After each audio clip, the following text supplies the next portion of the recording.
Hello दोस्तों, GK उत्कर्ष IQ में आप लोगों को स्वागत है। तो बिहार पुलिस का स्पेशल जो कि प्राचीन भारत का इतिहास शुरू हुआ है, यह ज्ञान बिंदु GS अकेडमी द्वारा शुरू किया गया है, जो बिहार पुलिस के लिए स्पेशल है। प्राचीन भारत का इतिहास, जिसमें हम एक वीडियो अपलोड करते हैं। उस वीडियो को आप लोग जरूर देखिएगा। ये वीडियो दूसरे नंबर का होगा। तो आइए शुरू करते हैं। तो आपको बता दें कि हम 50 तक क्वेश्चन पढ़ा चुके हैं और उसके बाद शुरू करेंगे 51 से, क्वेश्चन नंबर 51 से। आइए शुरू करते हैं 51 से। पहला क्वेश्चन होगा, सूची 1 को सूची 2 से सुमेलित कीजिए और सूचियों के नीचे दिए गए कूट के उपयोग से सही उत्तर का चयन कीजिए। तो आइए इसे मिलान करते हैं। अभिलेख है और प्राप्ति जानकारी है। तो पहला है भीतरी अभिलेख। भीतरी अभिलेख, तो यह हूण कर्मन से हो जाएगा। भीतरी अभिलेख का संबंध जो है ना, प्राप्ति जानकारी है, हूण कर्मन से हो जाएगा। और उसके बाद है एरन अभिलेख।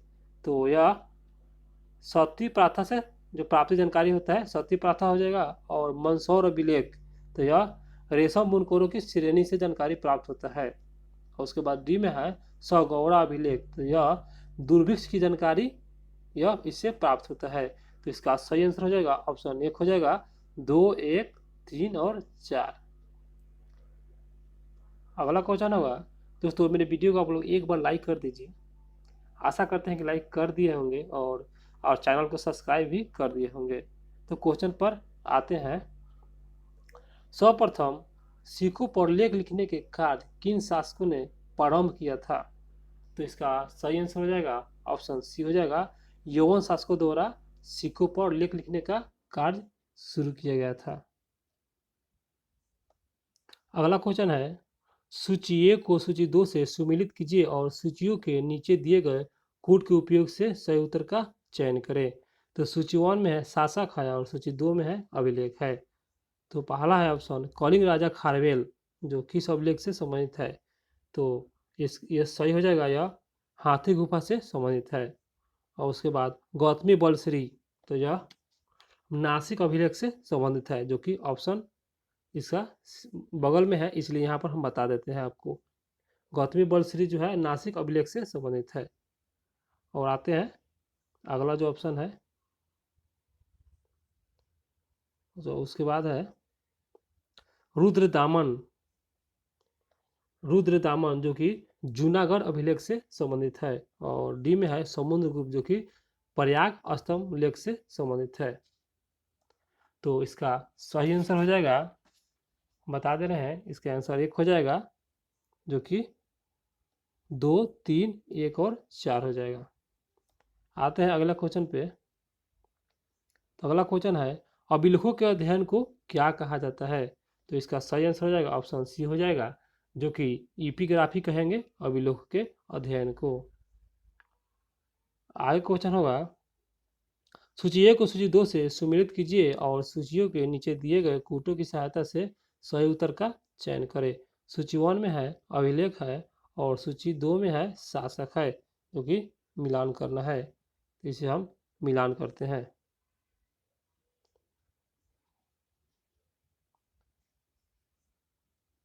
तो आइए इसे मिलान करते हैं।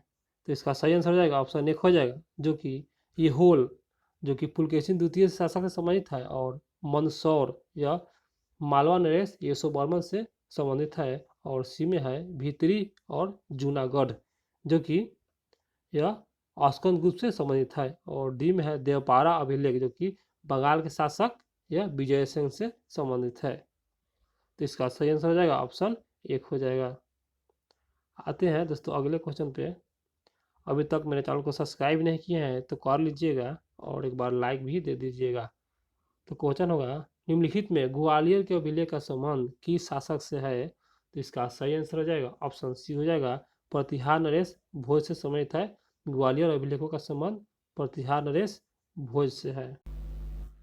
57 नंबर क्वेश्चन होगा, सूची 1 को सूची 2 से सुमेलित कीजिए और सूचियों के नीचे दिए गए कूटों की सहायता से सही उत्तर का चयन करें। सूची 1 में है प्राचीन नाम और सूची 2 में है वर्तमान नाम। तो आइए इसे मिलाते हैं। तो पहला ऑप्शन में स्वर्ण भूमि, तो यह कोमोडिया को वर्तमान नाम है कोमोडिया। और बी में है कम्बोज, इसका वर्तमान नाम जो कि है मलय। और सी में है स्वर्ण द्वीप, तो इसका वर्तमान नाम हो जाएगा जावा। और डी में है यो द्वीप, तो इसका वर्तमान नाम हो जाएगा म्यांमार। तो इसे सही इसका आंसर हो जाएगा ऑप्शन सी हो जाएगा। अगला क्वेश्चन पर आते हैं। अगला क्वेश्चन है 58 नंबर क्वेश्चन होगा, जिस कालखंड का लिखित विवरण उद्धृत नहीं है उसे क्या कहा जाता है? तो इसका सही आंसर हो जाएगा ऑप्शन एक हो जाएगा प्रागैतिहासिक काल कहते हैं। जो जिस काल में लेखन का जिस काल में लिखित विवरण प्राप्त नहीं हुआ था उसी को हम प्रागैतिहासिक काल कहेंगे। इसका आंसर सी हो जाएगा।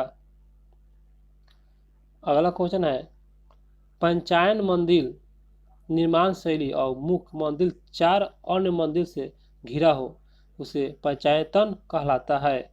निम्न में से कौन सा पंचायतन मंदिर शैली मंदिर नहीं है? तो इसका सही आंसर हो जाएगा ऑप्शन डी हो जाएगा, जो कि गलत है, क्योंकि यह पंचायतन मंदिर नहीं है। जो है उसको देख लेते हैं।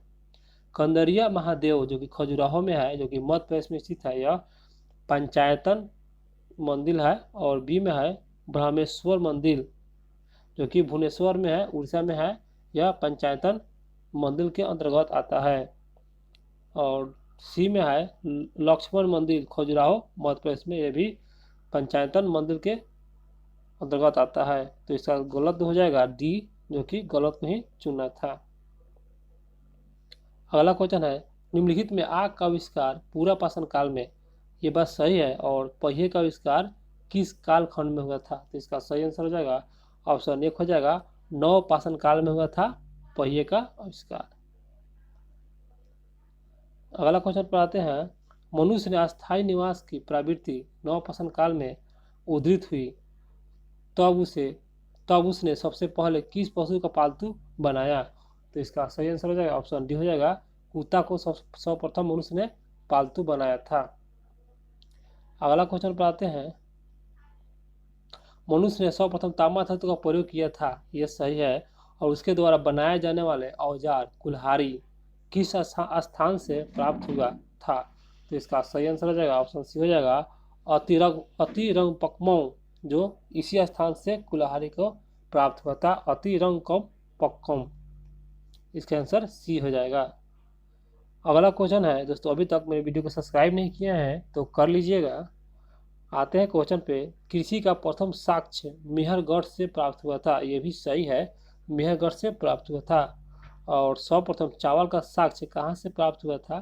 तो इसका सही आंसर हो जाएगा ऑप्शन बी हो जाएगा कोल्ढेवा से मिला था चावल का साक्ष्य। अगला क्वेश्चन होगा, भारत में पूर्व प्रस्तर युग के अधिकांश औजार स्फटिक यानी पत्थर के बने होते थे, और भारत में पूरा पाषाण युग के औजारों को रॉबर्ट ब्रूस फुट ने सर्वप्रथम खोज किस वर्ष किया था? तो इसका सही आंसर हो जाएगा ऑप्शन बी हो जाएगा 1863 में किया गया था, जो कि रॉबर्ट ब्रूस फुट द्वारा यह सर्वप्रथम किया गया था। आते हैं अगले क्वेश्चन पे। तो अगला क्वेश्चन है, भारत में सबसे प्राचीन नगर मोहनजोदड़ो था, जो सिंधी भाषा में इसका अर्थ क्या होता है? इसका सही आंसर हो जाएगा ऑप्शन सी हो जाएगा, जो कि मृतकों का टीला, जो कि इसका सिंधी भाषा में कहते हैं मृतकों का टीला। अगला क्वेश्चन है, इमाम गांव भारत की सबसे बड़ी तांबा पाषाणकालीन बस्ती थी, इसका संबंध किस सांस्कृतिक से है? इसका सही आंसर हो जाएगा ऑप्शन बी हो जाएगा, जो कि जोरवे सांस्कृतिक से संबंधित है। आते हैं अगले क्वेश्चन पर।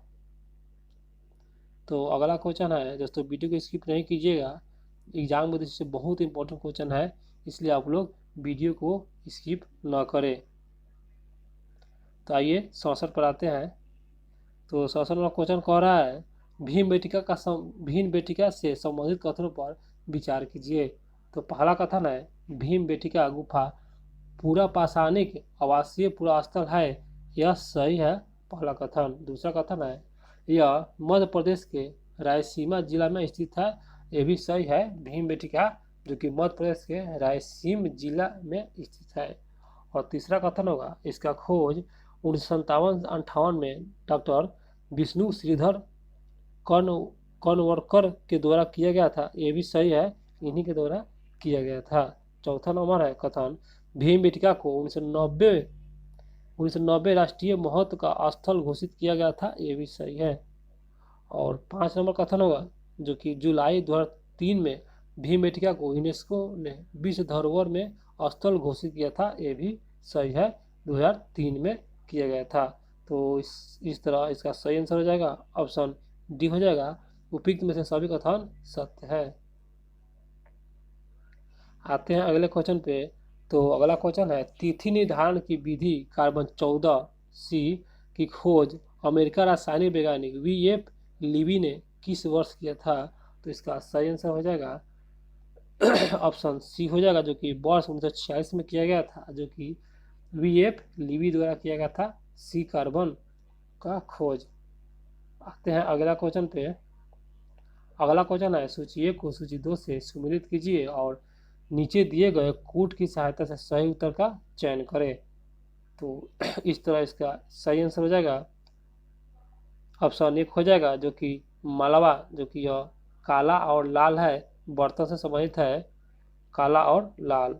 और बी में है बुर्ज होम, जो कि यह धूसर बर्तन था, धूसर याद रखिएगा। और सी में है जोखे, जो कि यह लाल है, बर्तन लाल से संबंधित है। और पूर्वी नौपाषाण, जो कि यह चमकीला धूसर से संबंधित है। अगला क्वेश्चन होगा 17 नंबर क्वेश्चन पर आते हैं। तो 17 नंबर क्वेश्चन कह रहा है, सूची 1 को सूची 2 से सम्मिलित कीजिए और तथा सूचियों के नीचे दिए गए कूट की सहायता से सही उत्तर का चयन कीजिए। सूची 1 में है स्थल उपस्थित और सूची 2 में है स्थित नदी संबंधित। तो आइए इसे मिलाते हैं।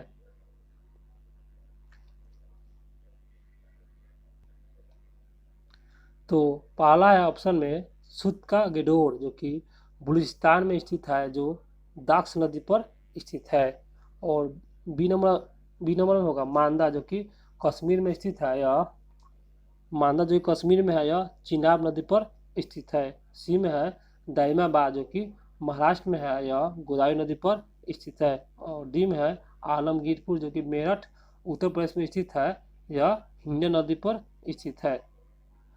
तो इस तरह इसका सही आंसर हो जाएगा, इसका सही आंसर हो जाएगा ऑप्शन 1 हो जाएगा। 1, 2, 3 और 4 हो जाएगा। आते हैं अगला क्वेश्चन पे। अगला क्वेश्चन होगा, सिंधु घाटी सभ्यता प्रथम साइट कौन सा है जिसे यूनेस्को ने 2021 में विश्व विरासत स्थल में सूची में शामिल किया?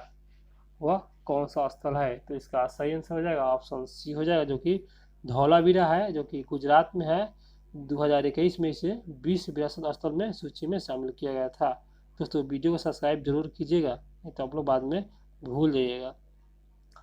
स्वतंत्रता प्राप्ति के पश्चात सिंधु घाटी सभ्यता के सर्वाधिक स्थल किस राज्य में खोजे गए थे? तो इसका सही आंसर हो जाएगा ऑप्शन बी हो जाएगा, जो कि गुजरात में खोजे गए थे स्वतंत्रता प्राप्ति के पश्चात। अगला क्वेश्चन है, सिंधु घाटी सभ्यता सबसे बड़ा स्थल मोहनजोदड़ो पाकिस्तान है, जबकि भारत में सबसे बड़ा स्थल कौन है? तो इसका सही आंसर हो जाएगा ऑप्शन सी हो जाएगा, धौलावीरा है, क्योंकि भारत का सबसे बड़ा स्थल धौलावीरा है। और जो पाकिस्तान का स्थल है मोहनजोदड़ो है। अगला क्वेश्चन होगा, लोथल के साथ अन्य बंदरगाह शहर था, लोथल के साथ अन्य बंदरगाह शहर था जिसका प्रयोग समुद्री व्यापार के लिए होता था। तो इसका सही आंसर हो जाएगा ऑप्शन सी हो जाएगा, जो कि सुरकोदता था, व्यापार से संबंधित है। इसका आंसर हो जाएगा सुरकोदता। अगला क्वेश्चन है, सिंधु घाटी सभ्यता में अग्निकुंड के साक्ष्य लोथल के अलावे अन्य किस स्थान से प्राप्त हुआ था? इसका सही आंसर हो जाएगा ऑप्शन सी हो जाएगा, कालीबांगा से प्राप्त हुआ था, जो कि यह राजस्थान में स्थित है। अगला क्वेश्चन है, मोहनजोदड़ो से प्राप्त एक सील मुहर पर 3 मुख वाले देवता पशुपतिनाथ की मूर्ति प्राप्त हुई। यह सही है, मूर्ति प्राप्त हुआ था। तो उनके चारों तरफ कौन कौन से जानवर चित्र प्राप्त हुए? तो इसका सही आंसर हो जाएगा ऑप्शन बी हो जाएगा, जो कि हाथी था, गैंड था और चीता था और भैंस था। अगला क्वेश्चन होगा, सिंधु घाटी सभ्यता प्रमुख खाद्य फसल गेहूं है और जौ है। जौ थी, गेहूं और जौ थी जो कि सिंधु घाटी सभ्यता में। इस सभ्यता के वासी मिठास के लिए किसका प्रयोग करते थे? तो इसका सही आंसर हो जाएगा ऑप्शन सी हो जाएगा, शहद का प्रयोग करते थे मिठास के लिए सिंधुवासी सभ्यता। अगला क्वेश्चन है, रंगपुर तथा लोथल से चावल के दाने प्राप्त हुए थे जिनसे धान की खेती का प्रमाण प्राप्त होता है। चावल का प्रथम साक्ष्य कहाँ से प्राप्त हुआ था? तो आइए ऑप्शन में देखते हैं कहाँ से प्राप्त हुआ था।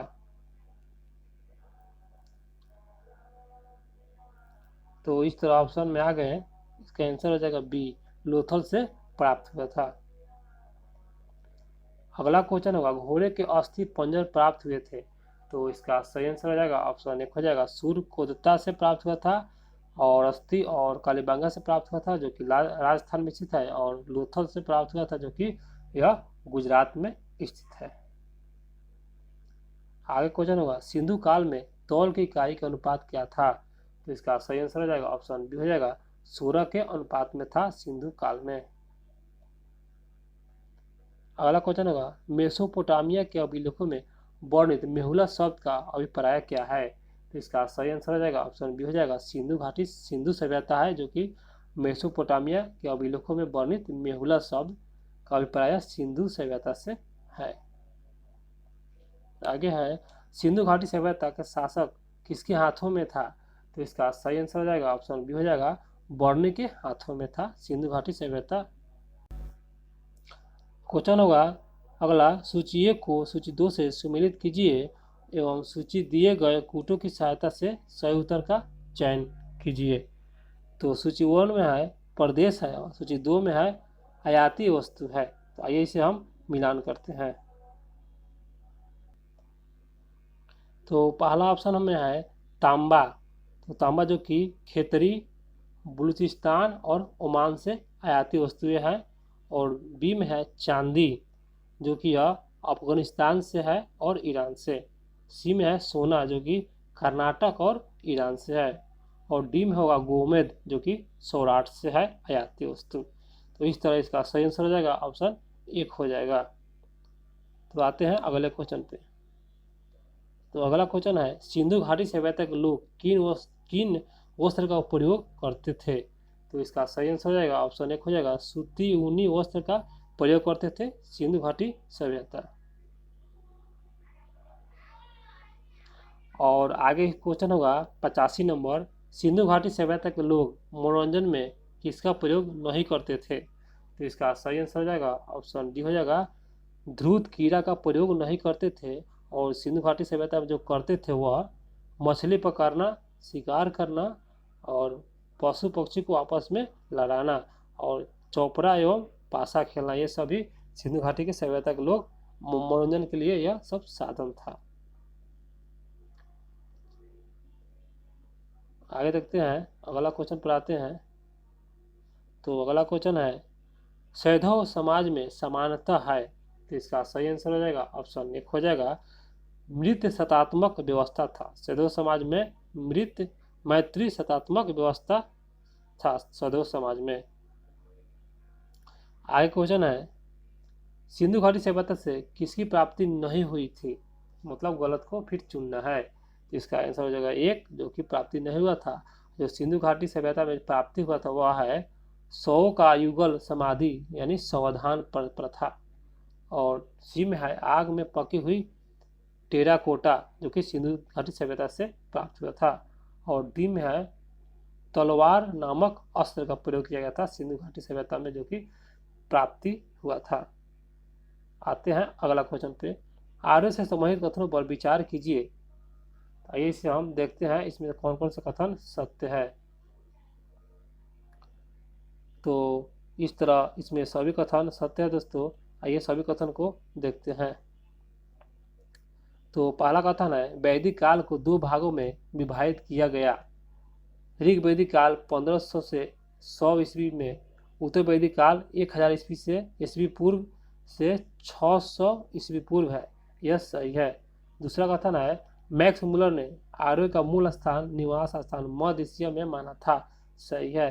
तीसरा नंबर कथन होगा आर्य सर्वप्रथम पंजाब एवं अफगानिस्तान में बसे थे, ये भी सही है। और इस तरह आगे कथन होगा आर्य द्वारा निर्मित सभ्यता वैदिक सभ्यता कहलाई, ये भी सही है। और 5 नंबर है कथन आर्य की भाषा सांस्कृतिक थी और तथा आर्य शब्द भाषा समूह की इंगित करता था, ये भी सही है। तो इस तरह इसका सही आंसर हो जाएगा ऑप्शन डी हो जाएगा, उपयुक्त सभी कथन सत्य है। आते हैं अगले क्वेश्चन पर और इसे मिलान करना है। तो आर्य की प्रशासनिक इकाई और वही क्रम में इसे सजाना है। तो इसका आंसर भी हो जाएगा, पहले ग्राम हो जाएगा, उसके बाद कुल 20 जन राष्ट्र, ग्राम कुल 20 जन राष्ट्र। आते हैं अगले क्वेश्चन पर। सूत कमादी एवं रथकार नामक अधिकारी रत्नी कहलाते थे, सही है। और इसकी संख्या राजा सहित कितनी होती थी? तो इस तरह इसका सही आंसर हो जाएगा राजा सहित ऑप्शन डी हो जाएगा, 12 हुआ करता था। आगे क्वेश्चन है सभा और समिति राजा को सलाह देने वाली संस्था थी, यह सही है। इसके अध्यक्ष को क्या कहा जाता था? इसका सही आंसर हो जाएगा ऑप्शन सी हो जाएगा, ईशान कहते थे। इसके अध्यक्ष को ईशान कहा जाता था। आगे है निम्नलिखित में गलत सुमेलित का चयन कीजिए। तो इसका सही आंसर हो जाएगा, पहले देखते हैं, पहले है ऑप्शन में वाजपति जो कि गोचर भूमि के अधिकारी होते थे, यह सही है। बी में पुख जो कि दुर्गपति के अधिकारी जो पद होता है दुर्गपति, यह सही है, पद होता था दुर्गपति। सी में स्पर्श जो है इसका कार्य है गुप्तचर। इस तरह ए बी सी सही होगा तो इसका आंसर हो जाएगा डी जो कि आते हैं। तो इस तरह इसका आंसर हो जाएगा डी जो कि गलत है। आते हैं अगला क्वेश्चन पे। तो अगला क्वेश्चन होगा वैदिक काल में युद्ध के लिए कौन सा शब्द प्रयोग किया जाता था? वैदिक काल के संदर्भ में बात है, तो इसका आंसर सी हो जाएगा, गोविश शब्द का प्रयोग किया गया था जो कि युद्ध के लिए। आते हैं अगले क्वेश्चन पे। दशराग युद्ध जो पुरसनी नदी के तट पर सुदामा एवं 10 राजाओं के बीच लड़ा गया था, यह सही है, लड़ा गया था 10 राजाओं के बीच। और इसका उल्लेख ऋग्वेद की किस मंडल से प्राप्त है? तो इसका सही आंसर हो जाएगा ऑप्शन सी हो जाएगा जो कि 7वें मंडल से प्राप्त, यह है ऋग्वेद के 7वें मंडल से प्राप्त है। अगला क्वेश्चन है ऋग्वेद के किस मंडल के पुरुष सूक्त से चतुर्वर्णों का उल्लेख प्राप्त होता है?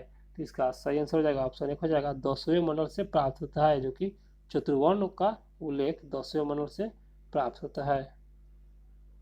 अगला क्वेश्चन होगा 96 नंबर। तो इस तरह इसका आंसर जो होगा ना, आते हैं ऑप्शन पे और देखते हैं कौन सा कथन सत्य है और कौन सा कथन असत्य है। तो पहला कथन होगा आर्य समाज के संबंध में ये बात है, आर्य के समाज के संदर्भ में कथन है। तो आइए देखते हैं पहला कथन, आर्य का समाज पितृ प्रधान था, बहुत अच्छा, सही है, पितृ प्रधान था। और आर्य के संबंधित है समाज की छोटी इकाई परिवार या कुल था, सही है, आर्य के समाज के संदर्भ में। और तीसरा नंबर कथन है परिवार या कुल का प्रमुख पिता होता था, सही है। और चौथा नंबर कथन होगा परिवार के मुखिया को कुलप कहा जाता था, सही है। और 5 नंबर कथन होगा गलत, जो कि यह गलत है, समाज में व्यभिचार नियंत्रण की जिम्मेदारी कुलप की थी, यह गलत है। तो इस तरह कथन 1, 2, 3 और 4 सही हो जाएगा और कथन 5 गलत हो जाएगा।